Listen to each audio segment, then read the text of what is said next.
très mal dans ma peau, mais j'étais également physiquement très mal. Donc je me chopais tout ce qui se passait.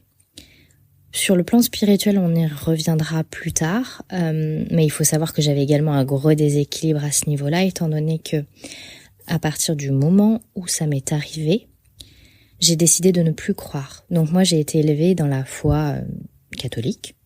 J'ai eu mon baptême, j'ai fait mes communions, j'ai fait mon catéchisme.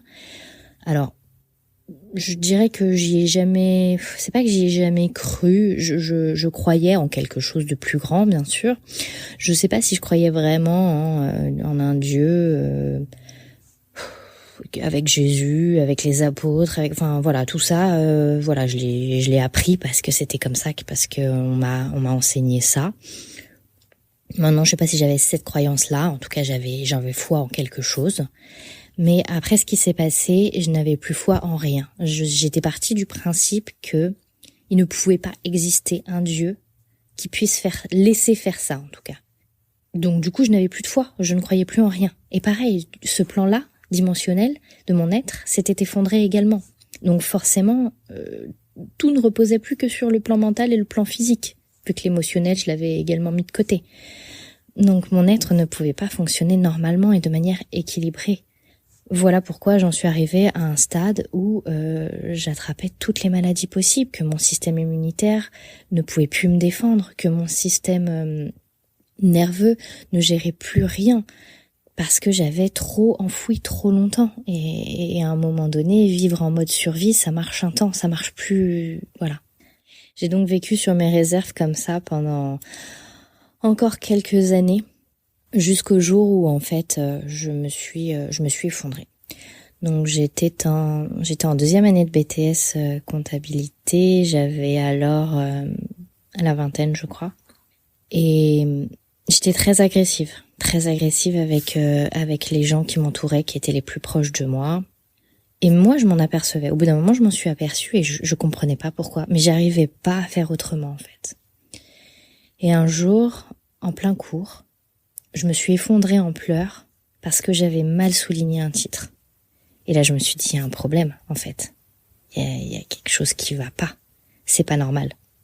Du coup, je crois de mémoire que c'est moi qui ai dit à ma mère, écoute, je crois que ça va pas. Je pense qu'il faudrait que je retourne voir quelqu'un, peut-être. Et elle m'a donné les coordonnées d'une autre psychiatre dans un hôpital militaire plus proche de la maison, que je suis allée voir parce que de toute façon je n'en connaissais pas d'autres, donc il fallait bien que j'essaye encore quelqu'un d'autre. Et quand je suis arrivée donc dans son cabinet et que je lui ai expliqué ce qu'il en était, elle m'a tout de suite dit, vous êtes en train de faire une dépression nerveuse. Donc j'avais 21 ans et elle m'a conseillé de prendre des médicaments, donc des antidépresseurs. Autant vous dire que c'était difficile à entendre, me dire qu'à 21 ans, j'allais commencer les antidépresseurs. Alors j'étais pas sûre de moi, hein. J'ai pas dit oui tout de suite, j'y réfléchis, j'en ai parlé avec ma maman. Elle m'a dit, écoute, voilà, si t'es en dépression, c'est une maladie. Peut-être que les médicaments, voilà, c'est la seule solution pour t'aider à avancer et à aller mieux.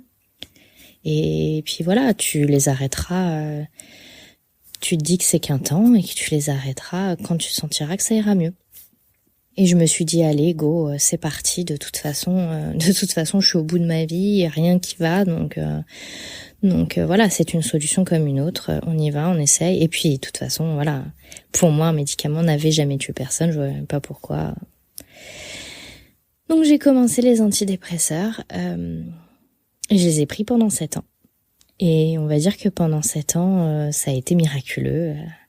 Tout allait vachement mieux, plus de crise d'angoisse, je pouvais ressortir comme je voulais.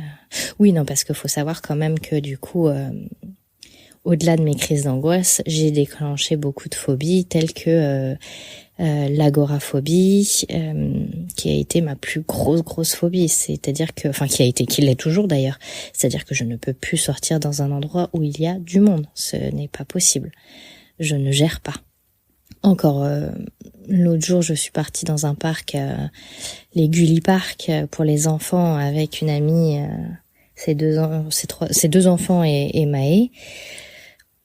Oh là là, quelle horreur. J'ai cru que j'allais faire une crise d'angoisse. Trop de monde, trop de bruit. J'étais pas bien. Je me suis concentrée, j'ai géré comme je gère quand je sens que je vais faire une crise, en fait. Ce qui est pas bien, hein. C'est pas quelque chose que je conseille, mais parfois on peut pas faire autrement.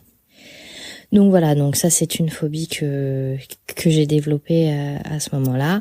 Et puis comme je vous l'ai dit, hein, toutes les angoisses que j'avais étant enfant sont revenues de plein fouet, bim dans ta gueule. T'as cru que c'était passé, et non, c'est revenu.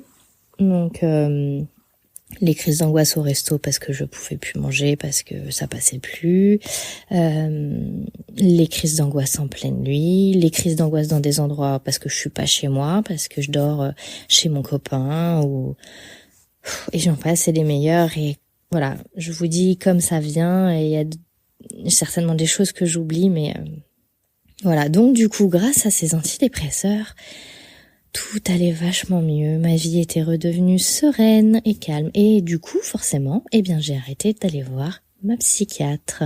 Donc je l'ai vue, je sais pas, peut-être 4 ou 5 fois au début, quand j'ai commencé les antidépresseurs, voir comment ça allait.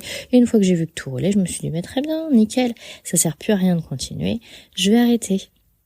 Oui, pourquoi pas. C'est-à-dire que tant que les médicaments cachaient la misère, pas de souci. Mais en fait, du coup, je ne travaillais pas en profondeur sur mon problème. Donc en fait, le problème n'était pas réglé. On en revient toujours au même.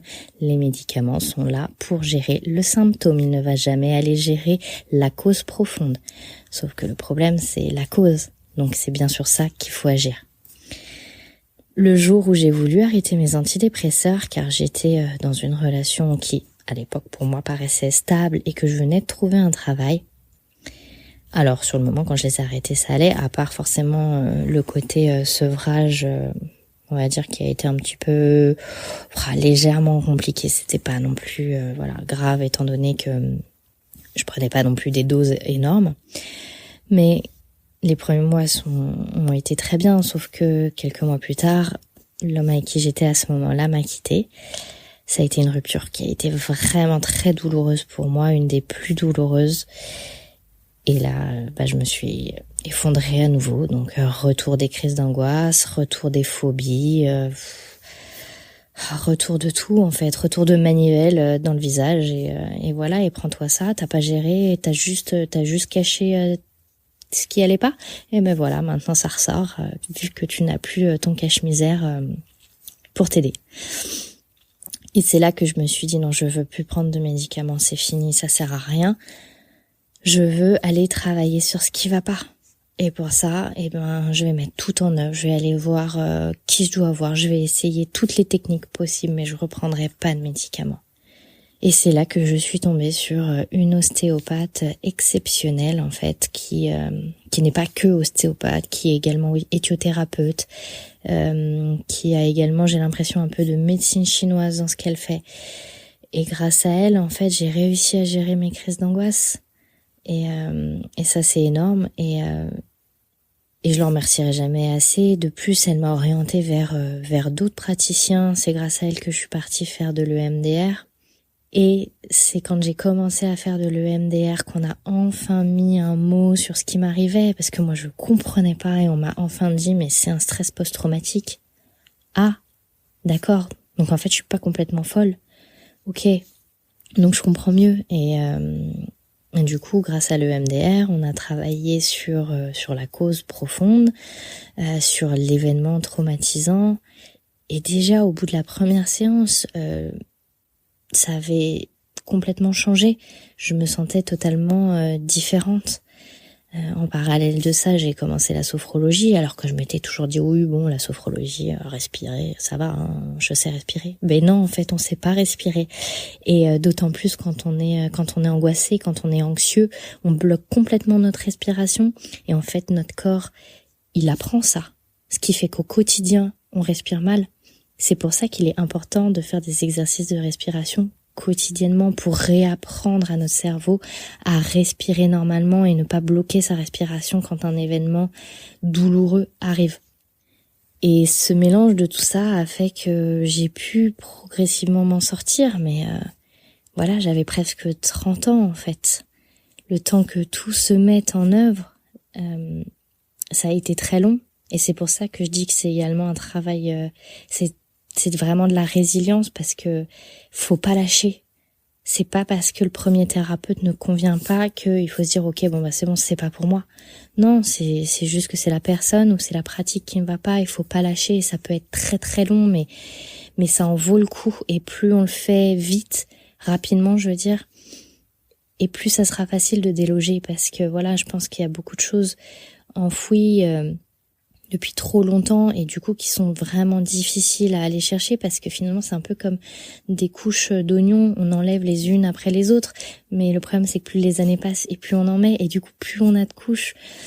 Donc il faut pas oublier non plus qu'il y a les mémoires transgénérationnelles, on chope les mémoires de nos ascendants, de nos aïeuls, mais également les mémoires de nos vies antérieures. Tout ça fait beaucoup de couches d'oignons à gérer et à travailler. Et c'est pour ça que du coup, plus tôt on s'y met, plus tôt on arrive à travailler sur ça, et plus vite, je dirais, ça se fait, pardon. Et c'est pour ça que je dis que c'est un travail de toute une vie. On a presque jamais fini, je pense, de travailler sur soi, parce qu'on s'en rajoute toujours.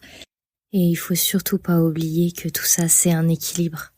Mais cet équilibre, il est très précaire, et le moindre petit grain de sable dans le mécanisme et tout s'effondre. Alors vraiment, portez une grande attention à votre être dans son ensemble, dans toutes ses dimensions, et faites ce que vous pouvez pour améliorer votre bien-être personnel, physique, mental, émotionnel et spirituel. Merci de m'avoir écouté. J'espère que ce dernier épisode vous a plu. Je vous dis à très bientôt sur cette chaîne. Et si mon travail vous plaît, vous pouvez laisser un avis et un commentaire, et surtout ne pas oublier de vous abonner à ma chaîne afin d'être averti à chaque sortie de nouvel épisode. À très bientôt.